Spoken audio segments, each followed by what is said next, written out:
Oke, Assalamualaikum warahmatullahi wabarakatuh. Perkenalkan, nama saya Zaki Taufik Rahman dengan NPM 2317051065. Di sini saya akan membuat video mengenai penjelasan dari UTP AI yang saya buat. Pertama-tama, mari kita melihat apa saja ketentuan dari video. Jadi di sini dalam isi video pertama yaitu penjelasan topik atau studi kasus yang dipilih. Jadi di sini topik atau studi kasus yang saya pilih yaitu adalah studi kasus klasifikasi karena NPM saya ganjil. Lalu proses apa? Lalu algoritma yang saya pilih yaitu decision tree. Kenapa saya memilih klasifikasi dengan algoritma decision tree? Karena algoritma decision tree itu menurut saya algoritma yang paling mudah dipahami dan paling mudah untuk diimplementasikan daripada algoritma yang lain. Dan juga decision tree ini cocok untuk dataset yang saya pilih, yaitu data iris. Sehingga saya lebih condong untuk memilih decision tree dibandingkan algoritma yang lain. Lalu, wajib menampilkan website sumber dataset yang digunakan. Jadi, dataset yang saya ambil itu dari Kaggle. Seperti ini ya datasetnya. Datasetnya bernama Iris Dataset.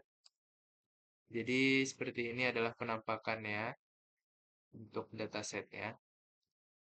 Eh, Lalu penjelasan dataset yang digunakan. Jadi di sini dataset yang saya gunakan sumber, oke, sumbernya dari Kaggle. Nah, mungkin langsung ke codingannya aja ya.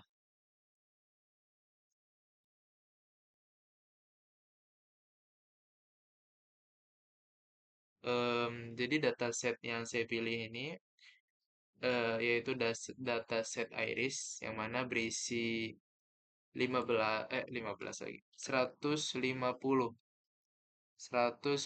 sampel bunga yang masing-masing termasuk ke dalam salah satu dari tiga jenis iris yaitu iris setosa, versicolor, dan virginica.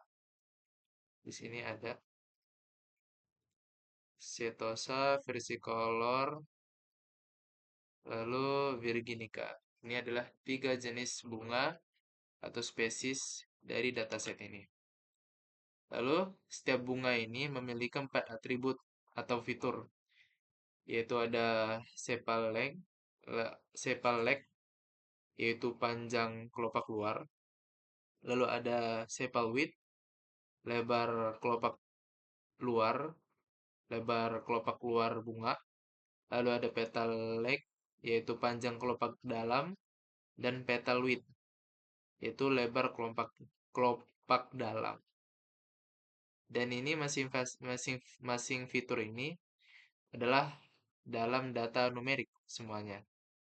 Dan ini juga salah satu alasan saya memilih data ini karena hampir semua datanya itu dalam keadaan numerik kecuali spesies ini. Dan spesies ini nanti di tahap pre-processing akan saya ubah ke dalam eh, numerik sehingga lebih mudah dalam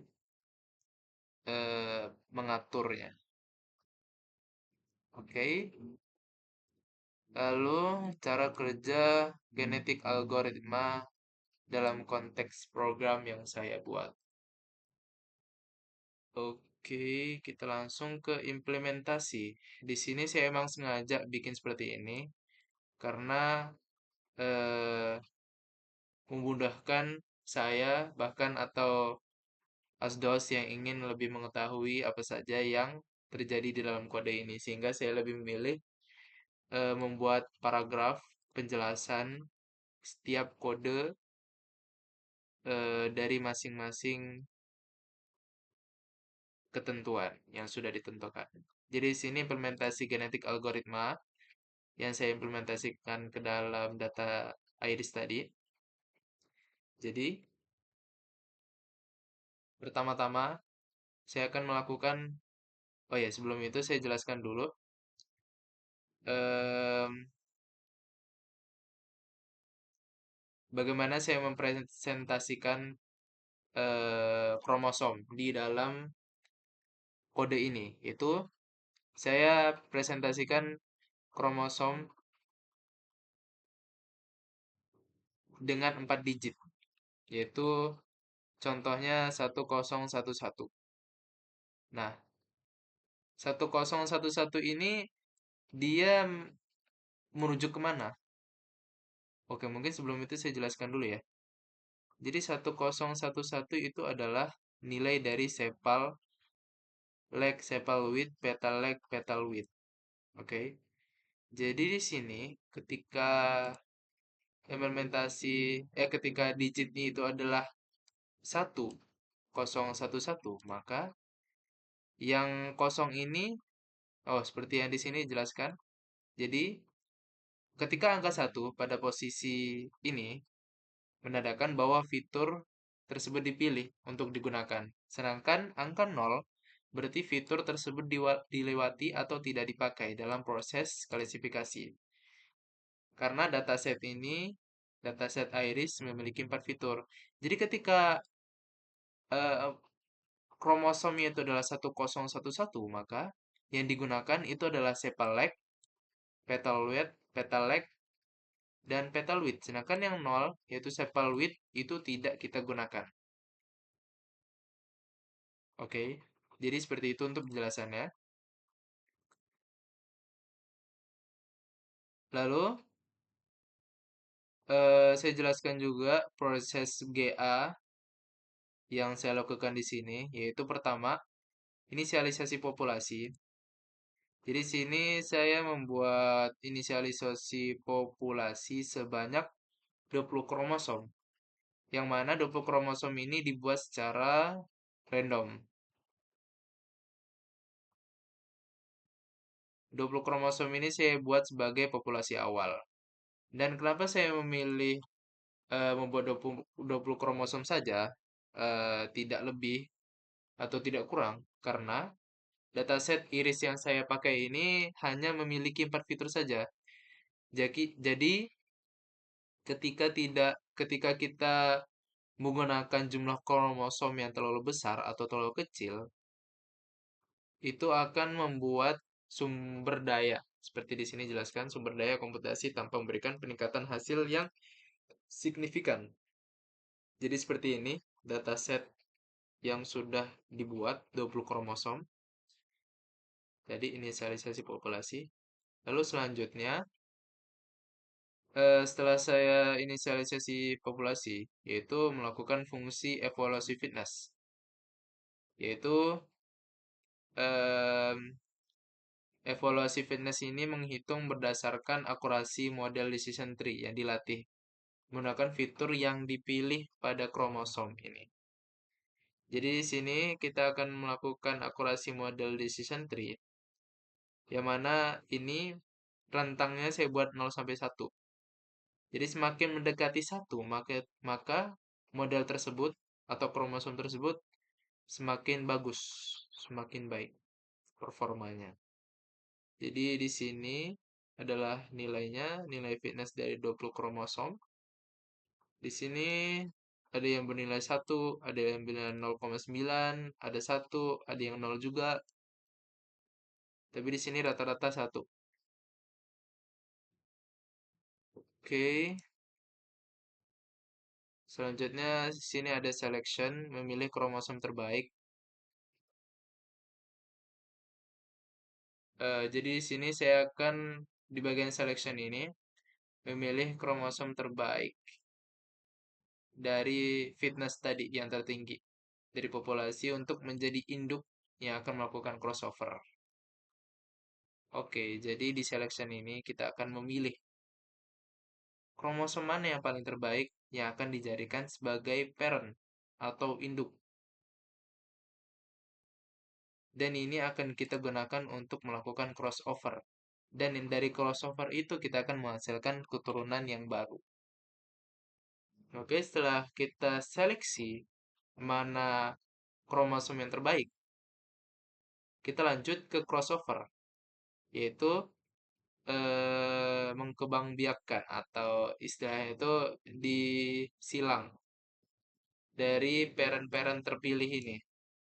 Nah, sepertinya di sini sudah dijelaskan. Jadi di sini kita menyilangkan antara parent satu dan parent 2. Nah, hasil dari parent satu dan parent 2 itu yang akan menjadi child atau hasil hasil dari crossover. Seperti ini. Oke, di sini untuk hasilnya ada child satu, child 2 dan seterusnya. Lalu setelah kita melakukan crossover, kita akan melakukan mutation atau em, beberapa gen pada kromosom yang tadi di sini itu kita ubah secara acak. Kenapa kita ubah? Karena untuk menjaga yang namanya keberagaman populasi sehingga populasinya itu tidak monoton, tidak terlalu terpaku dengan hasil ini. Sehingga ketika kita melakukan mutasi, kita akan mungkin mendapatkan variasi yang lebih baik dibandingkan crossover tadi. Tapi syaratnya seperti di sini, saya buat catatan. Di kode juga saya buka buat mutation rate, yaitu peluang tiap gen untuk dimutasi itu saya buat 0,2 20%. Itu dipilih karena memberikan keseimbangan antara menjaga kualitas solusi yang sudah baik dan menciptakan variasi baru. Oke, setelah kita melakukan mutasi, itu akan looping genetik algoritma.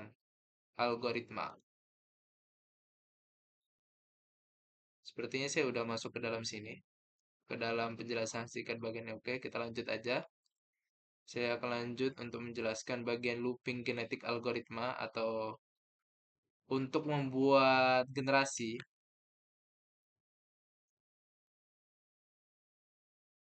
Di sini saya membuat 30 generasi. Jadi dari generasi 1 sampai generasi 30, di mana setiap putaran itu memiliki anggota populasi yang terbaik yang dipilih.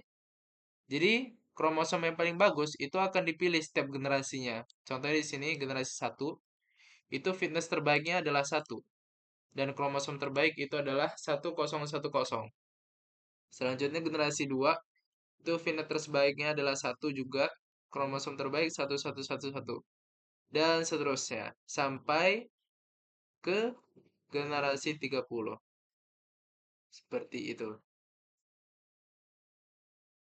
Kita lanjut ke bagian, nah, setelah melakukan berbagai macam implementasi tadi sehingga kita bisa sampai ke titik ini menemukan membuat em, apa namanya putaran generasi sehingga kita bisa mengetahui generasi mana yang paling baik. Jadi di sini kita ambil kromosom terbaik, hasil dari hasil akhir generasi. Nah, ini saya juga bikin kalimat di sini. Kenapa kita memilih kromosom itu? Karena kromosom generasi yang terakhir itu adalah kromosom yang menghasilkan akurasi tertinggi dibandingkan kromosom lain. Sehingga kromosom inilah yang saya pilih sebagai hasil terbaik dari GA ini dibandingkan generasi yang lain. Seperti ini. Jadi kromosom terbaik itu adalah 1111 dan fitur terpilih itu adalah sepal leg, sepal width, petal leg dan petal width.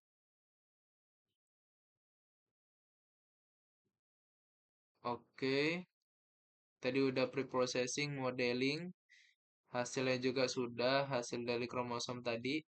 Lalu kita ke bagian visualisasi, pembuatan dan evaluasi model. Oke, kita ke pembuatan evaluasi model. Di sini akurasi dari algoritma tadi, genetik algoritma, itu adalah sebesar 0,8888. Lalu di sini ada classification report yang saya bikin. Dan di sini ada precision, recall, advanced score, support. Lalu seperti ini untuk confusion matrixnya. Untuk diagram confusion matrixnya bisa dibaca di sini. Lalu kita lanjut ke visualisasi hasil dan proses. Ini saya kopas dari soal, jadi masih ada ini. Jadi di sini visualisasi hasil dan proses. Di sini adalah konvergensi genetik algoritma, yang mana nilai tertingginya itu adalah stabil, satu semua seperti tadi. Em, karena yang terbaik tadi semuanya satu semua, jadi ini tidak ada gelombang sama sekali, gelombang naik turunnya, jadi ini stabil satu terus dari setiap generasi yang sudah dibuat tadi. Lalu untuk visualisasi decision tree dari model akhir, ini seperti ini. Ini adalah visualisasi terakhir yang saya buat. Jadi tampilannya seperti ini. Ada peta leg yang mana isinya ada 0,744 dan seterusnya. Bisa dibaca di sini. Oke, hasil visualisasi dan evaluasi model sudah. Oke, mungkin saya juga akan menjelaskan kesimpulan atau analisis singkat dari hasil percobaan. Itu,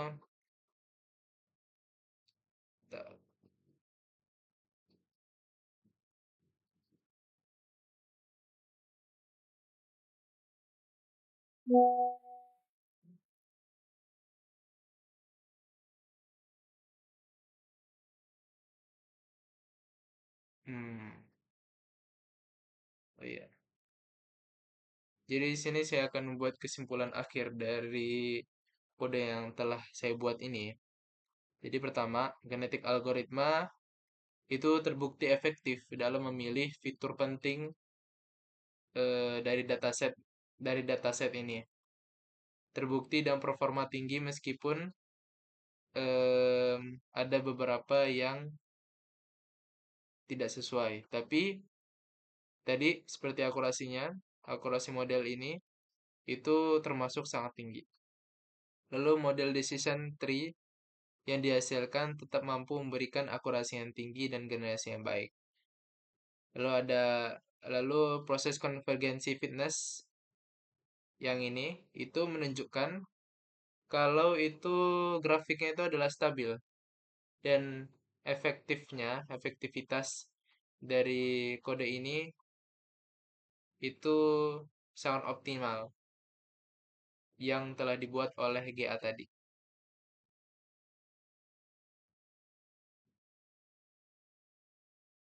Jadi intinya GA sangat cocok untuk digunakan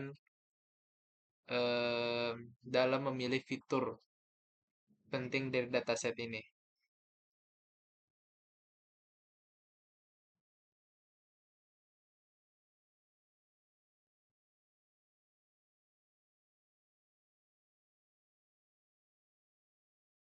Oke, ketentuan video sudah saya buat semua. Tadi juga saya sudah membuat kesimpulannya. Ini juga tadi sudah visualisasi akhir, pembuatan dan evaluasi model sudah, ini juga sudah, dan pre-processing sudah. Oke, mungkin cukup sekian dari saya. Apabila ada salah kata, saya mohon maaf. Pada Allah saya mohon ampun. Saya tutup. Wassalamualaikum warahmatullahi wabarakatuh.